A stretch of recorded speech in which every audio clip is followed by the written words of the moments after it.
Salve Maria Santíssima. Boa noite, irmãos. Quando se fala de carismas, né, que quer dizer dom, graça, presente, a gente não pode pensar somente nos carismas elencados em 1 Coríntios 12. Mas existem os carismas de governo, né? Existem outros carismas, além dos 12 dons, aliás, dos 9 dons que são elencados por São Paulo em 1 Coríntios 12, que ele vai explanando melhor em Coríntios 13 e 14. Mas hoje eu quero tratar desses dons, os dons carismáticos, né? O dom de línguas, profecia, fé carismática, milagres, o dom de curas, discernimento dos espíritos, a profecia, o, a questão das línguas, né? Tanto da interpretação. Não vou aprofundar cada um, não. Durante a semana, se der tempo, eu vou estar falando sobre cada um de forma individual, certo? Caso não, mas durante o mês de junho eu vou falar sobre cada dom de forma individual. No meu canal já tem pregação sobre dons de línguas, tem sobre discernimento dos espíritos, palavra de ciência, em áudio, certo? YouTube, Osés Oliveira. O que acontece muito é o seguinte: as pessoas acham que hoje a renovação carismática imita os protestantes. Aí dizem que nós somos apenas como se fosse um papagaio, né? Ou então alguém que quer estar no modismo, ou então no modernismo.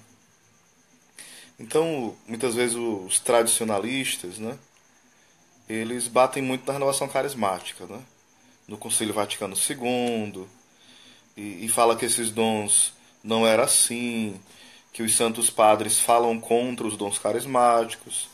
Tem até um livro muito bom do Alessandro Lima, que ele aborda esse tema, né, como é que os santos padres entendiam o dom de línguas. Estou dizendo que é bom no sentido de para quem gosta de conhecimento, mas ele bate na renovação carismática, usando esse livro, né? O Alessandro Lima, que foi durante muito tempo organizador do grupo não, né? Lá do site Veritatis Splendor, que é muito bom para a apologética católica. Então o que acontece? Muitas vezes, de ambas as partes existe uma incompreensão. O primeiro erro é de achar que o Espírito Santo não age mais.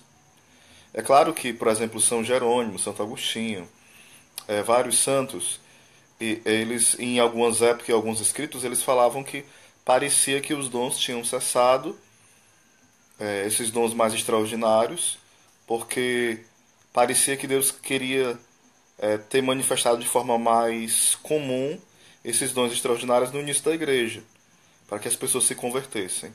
Mas como já estava formado um corpo doutrinário, né? Olá, Jefferson, Deus abençoe, irmão. O que acontece? Eles iam entendendo que não era preciso mais isso, né? Depois o próprio Santo Agostinho ele vai tendo essa opinião, depois ele fala que não, que já se via manifestações, né, extraordinárias na época dele. A princípio ele fala que parece que não, mas depois ele dá uma voltada atrás e vê que de fato existe ainda essas manifestações. Então, ao longo desses 2000 anos, nunca deixou de haver as manifestações extraordinárias do Espírito Santo, através dos carismas, né? O dom de milagres, o dom de curas, o dom de línguas. Depois eu falo em específico sobre cada um, certo? Mas acho que hoje não dá para falar em específico. Hoje eu vou fazer um geralzão, depois a gente fala sobre. Se alguém quiser colocar alguma pergunta, pode interagir, tá bom?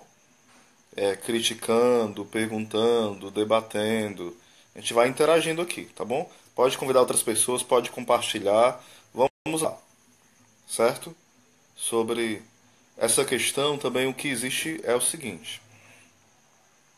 Existiu ao longo da história da igreja hereges, homens que eram cheios do Espírito Santo, mas que quando começaram a usar os dons, começaram a se orgulhar, a se acharem melhor que os outros, a quererem ultrapassar as ordens do Papa, dos bispos, e eles, por terem carismas proféticos, carisma da profecia, carisma da palavra de ciência e outros dons de cura e outros mais, começaram a arrastar para si muitos seguidores. Isso dentro da Igreja Católica, nos primeiros séculos. Acontecendo isso, eles começaram com um orgulho tão grande que começou a dar lugar para a presença do mal, né? Porque onde está o orgulho, está a possibilidade de vários outros pecados. A ira, o julgamento, a vaidade, tantos outros pecados. O orgulho, vai falar aos santos que ele tem em potência todos os pecados. O que é ter em potência? Ou seja, a pessoa não cometeu todos os pecados, mas por conta do orgulho, ela pode cometer qualquer pecado. Tem um exemplo, só mudando de assunto, entre aspas, né?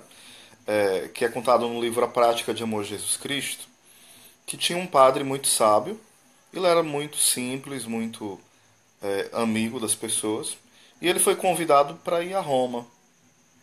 E indo a Roma, ele foi muito bem quisto lá, foi bem acolhido, fez muito sucesso, né, entre aspas. E quando ele voltou, ele estava muito cheio de si mesmo.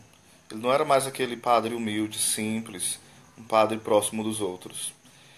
E quando começaram a criticar esse padre, ele começava a rebater com raiva, com ira, né?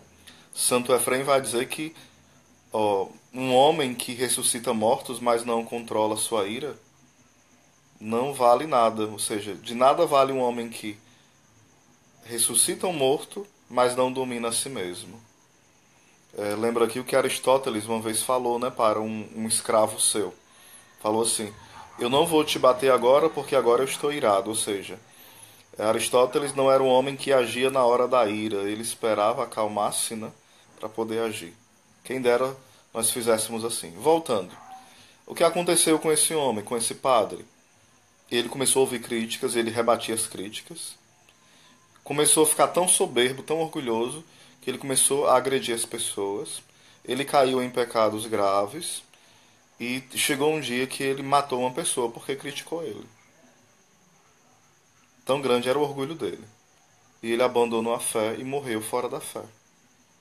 Vejam um perigo de ter um dom e estar em evidência. É um perigo muito grande. Então, nessa época, Montano, que era membro da Igreja Católica, se eu não me engano era padre, não sei se era bispo, agora não me recordo, e ele começou a ter vários seguidores, profetisas, né, ao seu redor. Daí a igreja o repreendeu pela sua desobediência, pelas suas posturas incorretas, né? E mesmo assim ele continuou ali, firme na sua decisão em desobedecer, porque se achava o cheio do Espírito Santo. Aconteceu que alguns historiadores falam que ele começava até a batizar as pessoas dizendo: eu te batizo em nome do Pai, do Filho e de Montano. Ou seja, ele se dizia a própria encarnação do Espírito Santo. Aí foi a famosa heresia do montanismo, né? Então, ao longo da história da igreja, houve muitos hereges desse nível. Eram pessoas cheias de dons, mas faltava-lhe a obediência, a maturidade e a humildade. Então, os santos padres, os místicos, os doutores, né, e doutoras da igreja, eles começaram a fazer escritos advertindo as pessoas para que não buscassem esses dons e até evitassem. Mas por que eles faziam isso?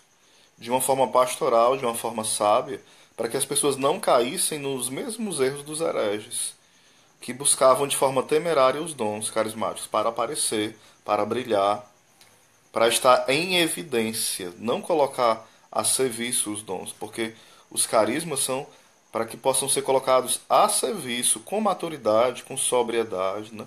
Com muito discernimento, mas com muita unção, com muita autoridade, em comunhão com a igreja.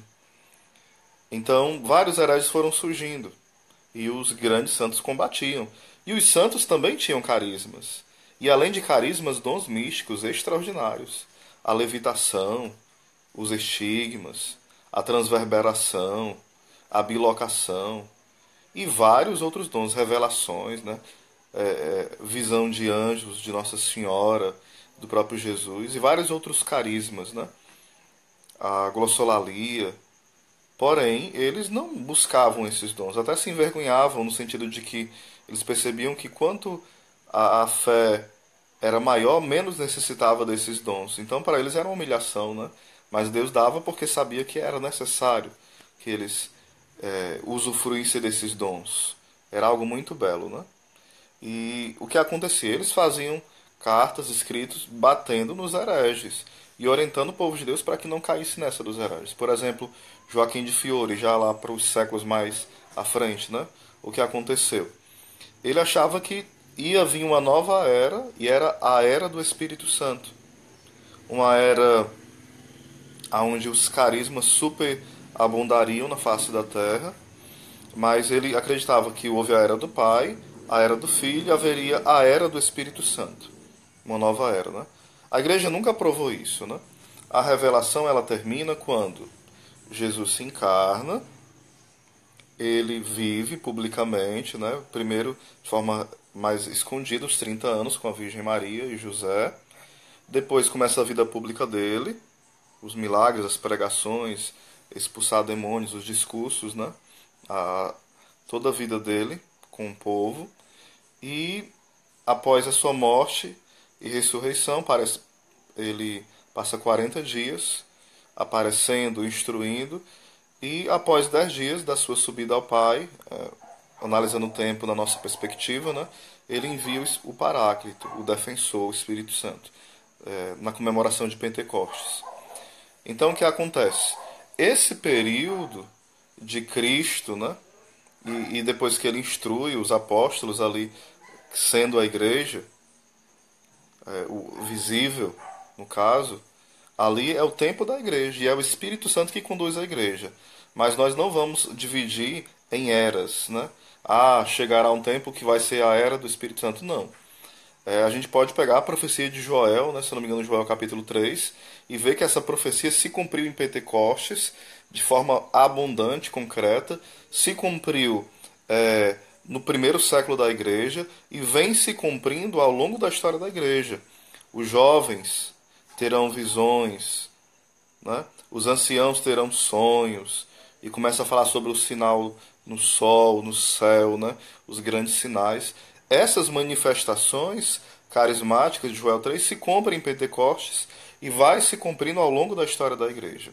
Mas Joaquim de Fiore, ele vai também sendo essa pessoa orgulhosa que ele vai se colocando, porque também é cheio de carismas, contra a hierarquia da igreja. Olha, percebam só, várias pessoas cheias de dons, pessoas boas, pessoas até ungidas, pessoas até instruídas, que poderiam ser uma grande potência de serviço, começaram a usar o dom em causa própria. Não para a própria edificação, mas para a sua própria destruição. Então, boa noite, Antônia. Que Deus te abençoe. Então, se alguém quiser deixar alguma pergunta sobre esse assunto, pode deixar também, tá bom? Se eu souber responder, a gente vai interagir. Se não, eu faço um outro vídeo em outro momento respondendo e deixo no canal e no YouTube e deixo aqui também a live, certo? Quem está entendendo o assunto, dá um legalzinho aí também, comenta, né? Jefferson, Antônia, quem estiver assistindo agora, compartilha com outros irmãos também, para que outros possam interagir conosco e aprender sobre isso. Então, voltando, né? Então começou, novamente recapitulando, vários escritos, não condenando os carismas, mas mostrando que de fato era preciso uma prudência. Porque quanto mais cheio do Espírito Santo, não é isso, Larissa? Quanto mais cheio do Espírito Santo, nós devemos estar mais submisso àqueles que são para nós voz de Deus. E para nós, de forma clara, concreta, tem aqueles que têm o carisma do governo, que são os nossos bispos, né? Que os padres estão conosco a nos orientar. Então, o que acontece? Precisamos estar em obediência. A renovação carismática tem essa característica, né? De estar na obediência. Então, alguém que é carismático, mas vive na desobediência ou no mundo de ilusões, ele de fato não é um carismático, ele é um alienado, né? No sentido mais pejorativo e mais pobre da palavra mesmo, né? Aí voltando. Por um outro lado, existe um outro extremo. Aqueles que, usando esses escritos dos santos, fora do seu contexto, dizem que aquilo que há na renovação carismática hoje é apenas alucinação, é uma profanação daquilo que é ação do Espírito. ou então é tudo mentira, é ilusão, é sugestão da mente, né? É apenas uma paranoia, é uma histeria coletiva. Então, esse pensamento, que eu não diria que faz parte da tradição, mas um tradicionalismo ofensivo, e ofensivo no sentido de não só ofender é, a quem participa do movimento da RCC, né? Mas ofensivo à própria inteligência, porque a igreja tem uma continuidade. A igreja não começou no Concílio Vaticano II e nem acabou lá. Ela nem começou nem acabou. A igreja tem uma tradição. E tanto aqueles que participam do RCC, como aqueles que participam de movimentos que levam em foco de forma mais aprofundada a tradição, não devem se colocar como se fosse a única referência, não. A igreja tem a sua diversidade. E essa diversidade é que enriquece, né, a beleza da igreja. É esse grande jardim. Deus quis assim. O problema é que a gente vive procurando quem tem razão. Não existe a busca da verdade, mas quem vence com as suas razões. Então, os carismas, o próprio catecismo da Igreja Católica, né, esse que foi organizado, né, pelo São João Paulo II, pelo Papa Bento XVI e outros bispos, né, está muito claro lá a questão dos carismas extraordinários. Né. Lá não vai esmiuçando, mas o próprio Papa Bento XVI, Papa Emérito, em um dos livros que ele prefaciou, ele vai mostrando que nem pode ser uma coisa extrema de dizer, não, eu não preciso de uma experiência pessoal. Eu só preciso da doutrina da igreja e pronto, e acabou a história. E nem pode ser o outro extremo, não. Eu só preciso da minha experiência pessoal, Jesus fala diretamente comigo, esse negócio de estudar a doutrina não é comigo. Os dois lados são extremos. É um desequilíbrio. Isso não é católico. Isso é heresia, fanatismo, alienação, orgulho, burrice, um monte de coisa. Menos ser católico. Vai falar Aristóteles que a sabedoria está no meio. O meio não é a mornidão. O meio não é o mais ou menos. O meio não é uma coisa assim indecisa. O meio é o equilíbrio, aquilo que sustenta. Algo deve estar no meio para equilibrar as coisas. Então, como alguém que bebe da graça da renovação carismática, a gente deve estar muito atento a isso. Nem expulsar os carismas, como fala São Paulo, não extinguir o Espírito Santo, e nem colocar os carismas como sendo a única razão de ser da vida de alguém. Como se alguém que tem os carismas fosse mais santo que o outro. É claro que, infelizmente, há uma incompreensão muito grande. Por exemplo, alguém tem um dom da profecia.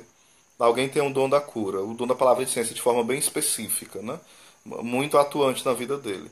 As pessoas acham que aquela pessoa é santa. Deveria ser, deve ser, deverá ser. Mas nem sempre aquela pessoa que é cheia de carismas, ou daquele carisma em específico, vai acompanhar uma vida de santidade. Infelizmente, nem sempre acontece assim. Deveria ser assim. Porque uma pessoa em pecado mortal, ela pode proclamar uma graça, ela pode proclamar uma profecia, uma palavra de ciência, uma palavra de sabedoria, ela pode ser instrumento de cura, ela pode até por permissão de Deus expulsar o demônio, se não for um caso de possessão, né? Se for um caso de influência, de opressão ou obsessão, algum tipo desse nível, sem ser a questão da sem ser a questão da possessão mesmo, né? Que aí seria o caso do exorcismo, que seria o padre exorcista delegado pelo bispo, né? Então o que acontece? Muitas vezes as pessoas começam a elogiar, elogiar, elogiar, e a pessoa que usa aquele dom, que é instrumento de Deus, começa a se achar o máximo. Começa a se envaidecer, né? E começa a deixar de ter vida de oração, vida interior, deixa de estudar, deixa de ser uma pessoa simples e começa a querer a brilhar, a ofuscar a glória de Deus e buscar a glória para si. É a vanglória. O que é a vanglória? É uma glória vazia. É uma glória que eu busco a glória dos homens.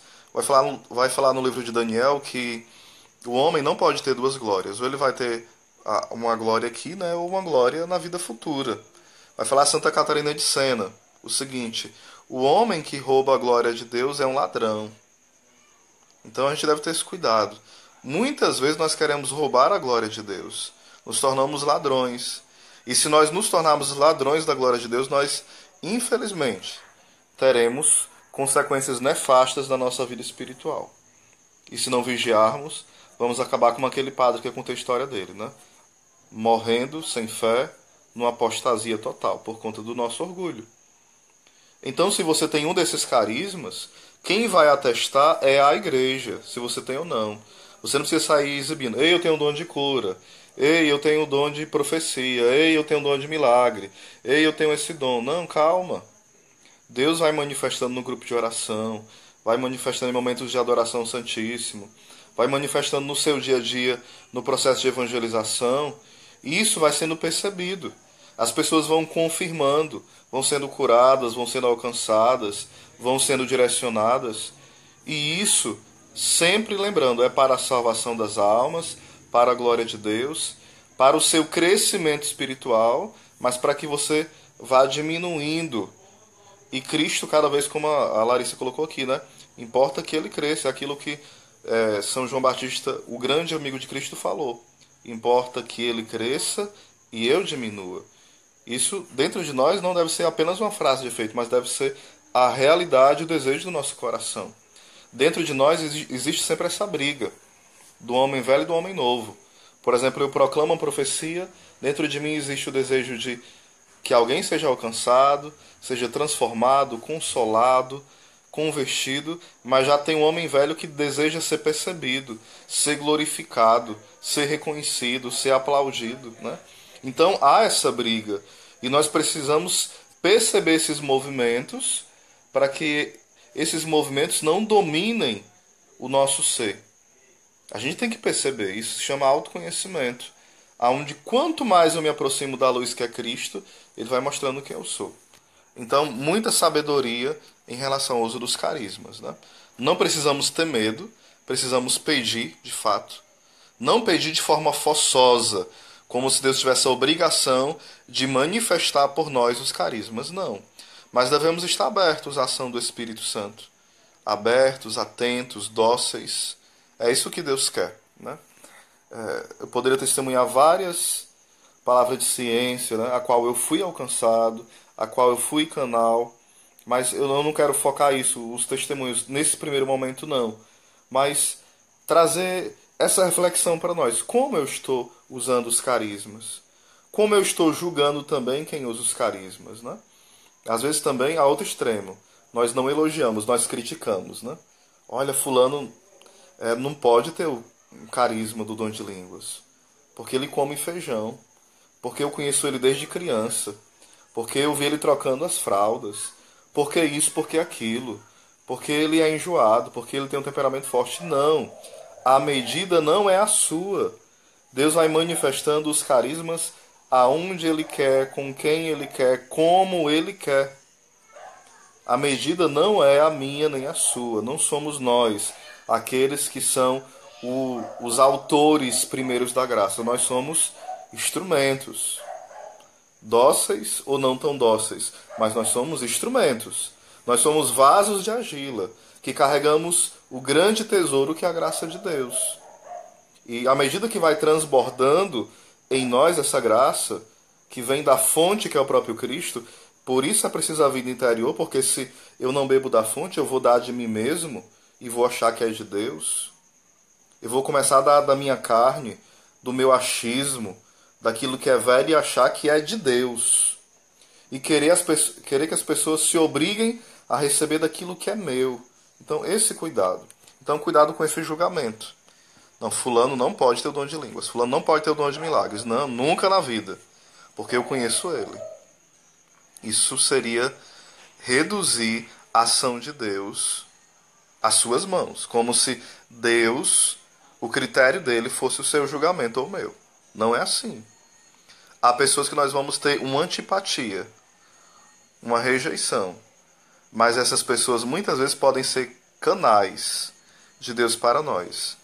Tanto em relação aos carismas, né, como em relação a tantas outras coisas. Então é preciso estar atento a isso, né? A manifestação do poder de Deus através de cada irmão que ele queira usar, como ele queira usar. Uma outra coisa que a gente deve ter cuidado também, nós participamos da renovação carismática, das novas comunidades, é o modismo. Inventar coisa, né?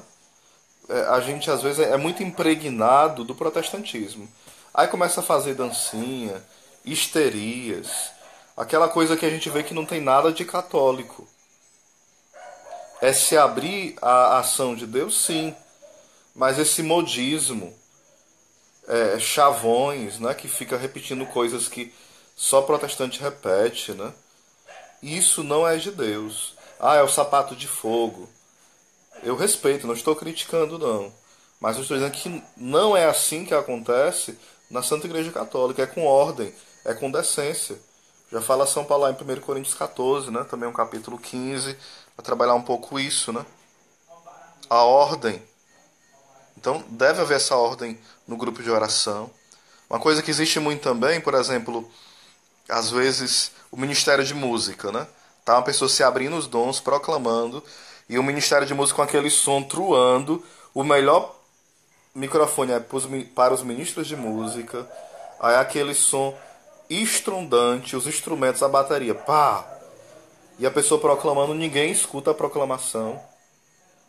Deus querendo curar, falar com as pessoas, e o Ministério de Música lá se amostrando, se exibindo. Talvez nem esteja fazendo isso às vezes, mas pelo menos sem discernimento estão. Baixa um pouquinho mais, acalma mais a música, esquece um pouco a bateria. Se está havendo as proclamações naquela hora, deixa na harmonia do Espírito. Às vezes parece uma competição entre o Ministério de Música e quem está proclamando as curas interiores, espirituais, físicas.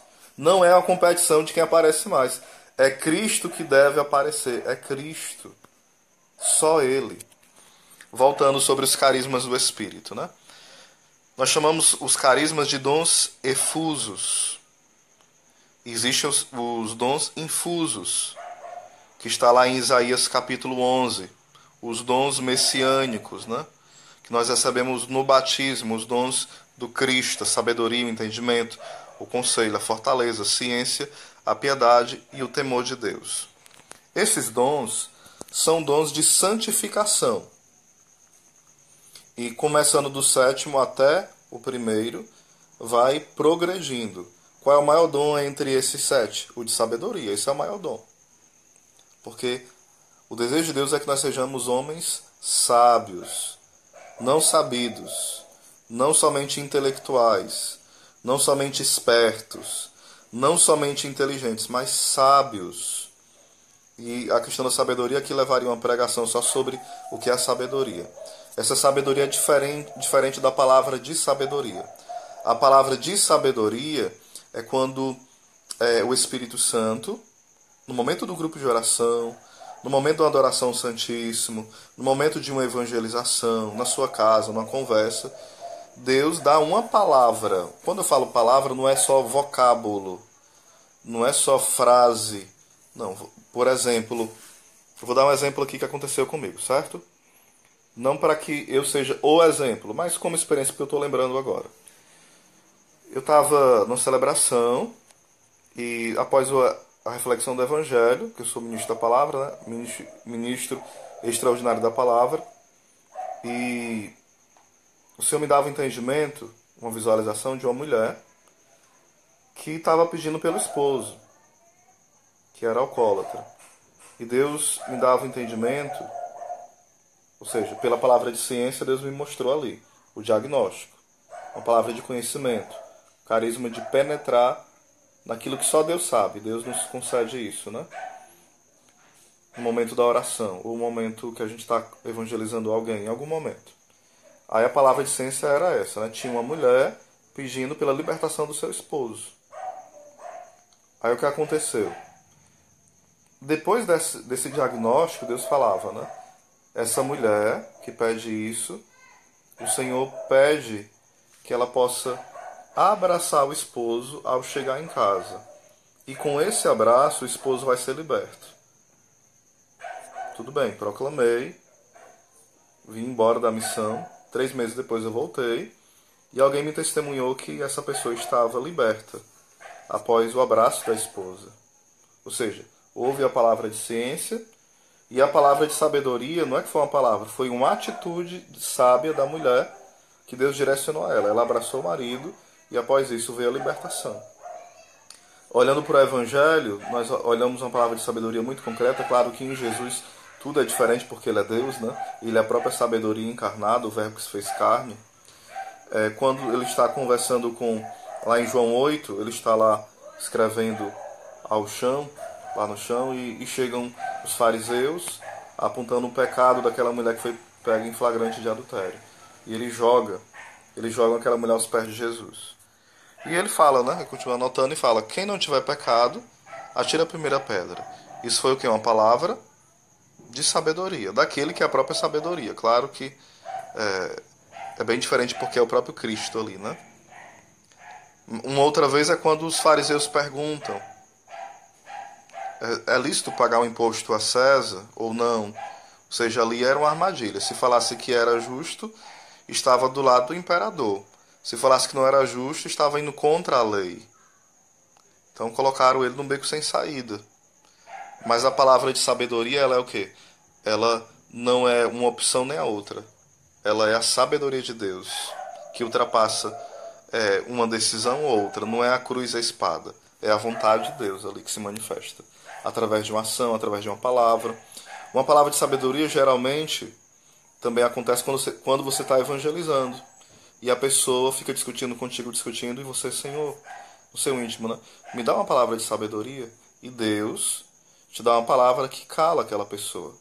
Cala não para dizer que você ganhou um debate, ganhou porque você é esperto, porque você é o maioral, não. Deus, na sua misericórdia, te deu uma palavra que calou o coração daquela pessoa, ela acolheu aquela palavra e não teve mais como argumentar. Então não foi só um conhecimento de livro, não foi apenas um conhecimento que eu ouvi numa pregação. Foi uma inspiração de Deus que veio acalmar aquela conversa e fazer com que ela cessasse as discussões e calar no coração daquela pessoa que aquilo que eu falei, que você falou, um exemplo, é a verdade. Então ela cala no coração aquela palavra. Isso seria a palavra de sabedoria. É chamada palavra porque ela também se dá em alguns momentos. Já o dom de santificação da sabedoria, ela vai nos acompanhando sempre, quando nós estamos em estado de graça. Aí os níveis dessa sabedoria vai depender de como eu tenho intimidade com Deus, né? De como eu alimento a minha vida espiritual, em que morada eu estou, no sentido, usando a linguagem de Santa Teresa de Ávila. Então, esses dons de santificação, os dons infusos, é uma coisa. Os carismas do Espírito são outra coisa. É o mesmo Espírito que dá. É claro que é o mesmo Espírito Santo, né? Mas os dons efusos, embora nós devamos buscar a santidade, mas eles podem se manifestar mesmo quando a gente está em estado de pecado. Porque é para o serviço do próximo. Por isso que a igreja canoniza alguém, beatifica, né? Confirma que ela é santa após a sua morte. Porque talvez em vida ela fez muitos milagres, mas nem seja santo. Deus, pela sua misericórdia, talvez curou, fez milagre através daquela pessoa, mas ela talvez nem vivia a santidade de forma radical, de forma heróica. Então, por isso que é preciso que, após a morte, haja uma investigação sobre a vida dela, todo um processo mais lento, né? Bem aprofundado, e Deus vai confirmando a santidade daquela pessoa através dos milagres, após a morte. É o que fala lá em Mateus 7, 21 seguintes, onde Jesus fala que alguns falarão: eu preguei no teu nome, né, eu expulsei demônios. E Jesus vai falar que ele não conhece aquelas pessoas. Eram pessoas que pregavam, que tinham dom de cura, que expulsavam o demônio, né? Mas que Deus não conhecia porque elas viviam em estado de pecado e não procuravam ter uma vida de santidade séria, aprofundada. Então, irmãos, vamos ter cuidado, nem um extremo nem outro. Nem o extremo de alguém que diz: não, os carismas não existem, é tudo frescura, é tudo imitação dos protestantes, é tudo invenção da cabeça de um monte de maluco, isso aí é uma heresia que tem que acabar e pronto. Não é por aí. Mas também não é aquela coisa, né? Não, o Espírito Santo só age na renovação carismática, Deus não fala na Legião de Maria, Deus não fala no SCC, Deus não fala em outro movimento. Não, não é assim também. Isso seria o pentecostalismo, que é uma heresia. Você achar que Deus só fala através dos carismas extraordinários. Não, Deus pode falar através da palavra dele, e fala sempre, né? Deus pode falar através de uma situação, de uma pregação de um padre, da orientação do bispo, do escrito de um santo. De diversas outras formas Deus pode falar. Nós não podemos fazer esse reducionismo e trancafiar o Espírito Santo aos nossos critérios. Deus sempre nos surpreende. E quem se deixa surpreender por Deus, sem dúvida, é uma pessoa feliz. Um dos termos que é usado, né, dentro da renovação carismática é o batismo no Espírito Santo. E nós temos muito medo de usar esse termo porque dá uma confusão na cabeça das pessoas, porque pensam ser um outro batismo, um outro sacramento. E não é isso. É uma renovação, é um manifestar, um revigorar dos dons que já estão em nós. É um mergulhar na vida de Cristo de forma mais aprofundada ainda. É um dínamos, é um poder, é uma explosão da graça de Deus que vira de forma radical, profunda a vida da pessoa. A pessoa não é mais a mesma após essa experiência do batismo no Espírito. O Monsenhor Jonas falava em uma das suas pregações bem antigas: não tenhamos medo de falar que é batismo no Espírito Santo, porque lá em Atos a expressão que é usada no original é batismo no Espírito Santo, é mergulho. Não tenhamos medo. É só a gente explicar o que é esse batismo no Espírito Santo, explicar com a nossa vida, explicar com o nosso testemunho, com a nossa alegria, com o nosso sim, com o nosso olhar, com o nosso sorriso, com as nossas palavras também. As pessoas precisam ser instruídas sobre o que é esse batismo no Espírito Santo. Mas não esconder porque não vão compreender. Não, não é se trancafiar, ficar com medo, não. É se abrir. Eu, por exemplo, eu celebro nas comunidades. Eu não escondo aquilo que Deus me deu. E nunca sofri represárias, não. Há comentários, outros é normal, né? Mas não houve represárias dos padres em relação a isso. Nas celebrações, eu procuro, se Deus quer usar, me abrir aos carismas do Espírito. E Deus faz, Deus manifesta o seu poder. Eu vou me fechar por quê? Com medo do que as pessoas vão falar, com medo do meu próprio orgulho, com medo das minhas fraquezas, com medo da fraqueza dos irmãos, respeito humano, que não tem nada de respeito, mas na verdade é um desrespeito ao ser humano, né? Isso é um orgulho. Irmãos, devemos nos abrir. Quando nós nos fechamos, nós somos morte para a humanidade. Quando nós nos fechamos ao poder de Deus, à manifestação do Espírito Santo, nós estamos sendo veneno na vida das famílias. Nós precisamos, as pessoas precisam deste poder do Espírito. Chega de pregações frescas, adocicadas, melancólicas, com medo de magoar. Nós não devemos querer magoar as pessoas, mas não devemos viver presos, né? Ah, meu Deus, o que é que vão pensar de mim? O que é que vão dizer? É exagero isso? Se a sua intenção é a glória de Deus, se você está sendo conduzido por Ele, deixe que esse batismo no Espírito Santo, ele transborde no seu melhor. Não se dê a Deus pela metade, não. O grande problema hoje é que nós não queremos mais ser abertos à condução do Espírito Santo. Nós queremos glória para nós, né?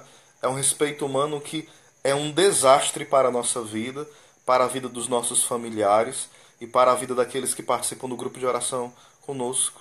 Infelizmente hoje nós vemos nos grupos de orações, né, um grande arrefecimento dos dons.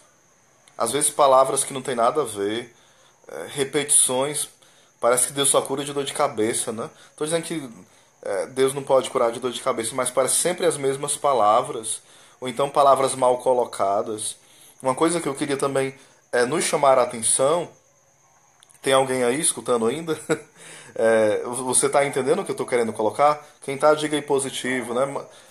Se você também não concorda, manifesta aqui sua opinião, né? Mas uma coisa que eu percebo nos grupos de oração que a gente vai pregar em algumas cidades é o seguinte: é que as pessoas, infelizmente, não vão buscando a formação sobre os carismas. Não sabe o que é uma profecia em línguas, o que é uma canção em línguas, o que é a variedade em línguas, o que é uma locução interior, o que é uma locução mariana. Será que é falta de material para isso? Não. Tem livros, tem pregações, tem irmãos abertos a ensinar sobre isso, né? Mas nós não queremos perguntar, porque nós somos inteligentes, nós somos autossuficientes. Duas coisas acontecem com quem não pergunta, né? Ou a pessoa não chegou ao nível da dúvida. Geralmente, quando você chega no nível da dúvida, é porque você estudou muito. Então, existe a dúvida. Ou então você não estudou nada. Então, não existe dúvida porque você não estudou nada, então não entende nada. Eu me preocupo mais quando não existem as perguntas. Porque muitas vezes é o nosso orgulho ou a nossa ignorância que muitas vezes é culpável. A nossa ignorância muitas vezes é culpável. Por quê? Nós temos como saber e preferimos não saber para não nos comprometermos. Então é preciso estudar mais sobre os carismas. Não para engessar o espírito, mas para servir melhor. Por exemplo, os tradicionalistas atacam com toda força o dom de línguas. E nós carismáticos? Claro que nós não somos grupos divididos. Eu sempre digo, eu não sou carismático, nem tradicionalista, nem isso, nem aquilo. Eu sou católico, mas bebo da graça da renovação carismática. Mas nós sabemos dar resposta a esses irmãos que muitas vezes nos afrontam, ou com raiva, ou com ira, ou por pura ignorância, ou por implicância, sei lá o quê. Nós sabemos dar alguma resposta concreta, embora muitas vezes eles nem queiram ouvir, mas nós temos respostas mais maduras para dar para esses irmãos.